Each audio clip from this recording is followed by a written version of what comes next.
DJ Rukesh बाबू, I love you जामुन टोला।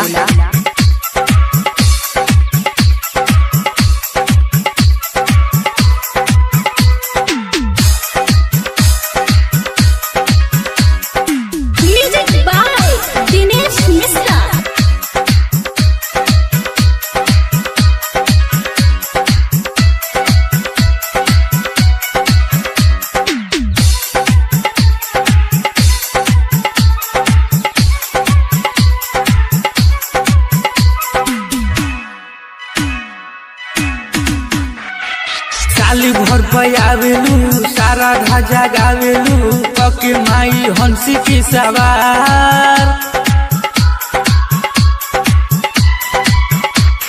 नजरी घुमा दना या चरा उड़ा दना आइल बाटी बाला का तुहार, आइल बाटी बाला का तुहार। साली भर पयावेलू सारा ध्वजा गावेलू पके माई हंसी की सवार। नजरी घुमा दना या चरा उड़ा दना आइल बाटी बाला का तुहार।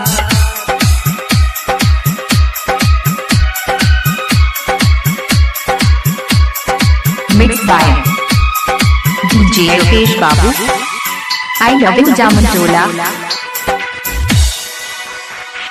सुना हे बीड़ा वाली हाथ जोड़ के तुझसे कहतानी, आवे जे भी चरण में तू बदल दिलू कर कहानी।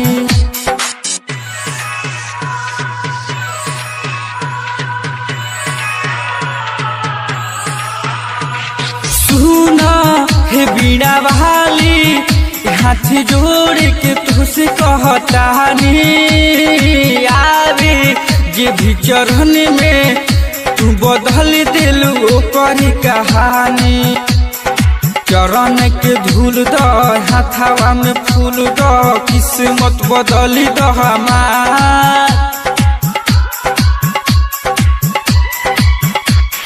नजरी घुमा दना या चरा उड़ा दना आइल बाटे बाला का तुहार, आइल बाटे बाला का तुहार।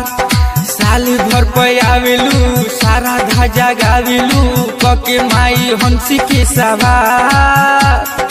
आइल बाटे बाला का तुहार। डीजे बुकिंग के लिए संपर्क करें, मोबाइल नंबर है 8292996444। मिक्स बाय डीजे रुकेश बाबू, जामुन टोला, आई लव यू जामुन टोला। कहे नीति सवा माई हमनी पताया तनी कदे तू संजीवा जय दीपावा आदि ने सौ के लायक बना दे तू।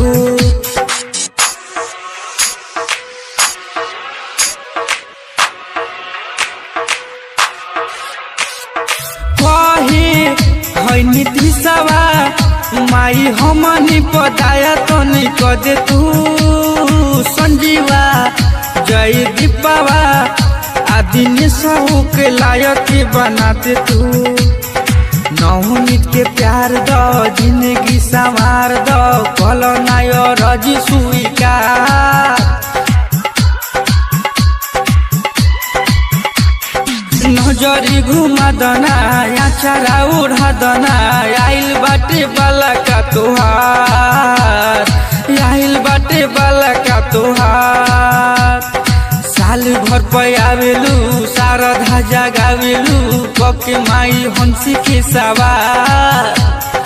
आचरा उड़ा दना नजरी घुमा दना आइल बाटे बाला का तुहार, आइल बाटे बाला का तुहार।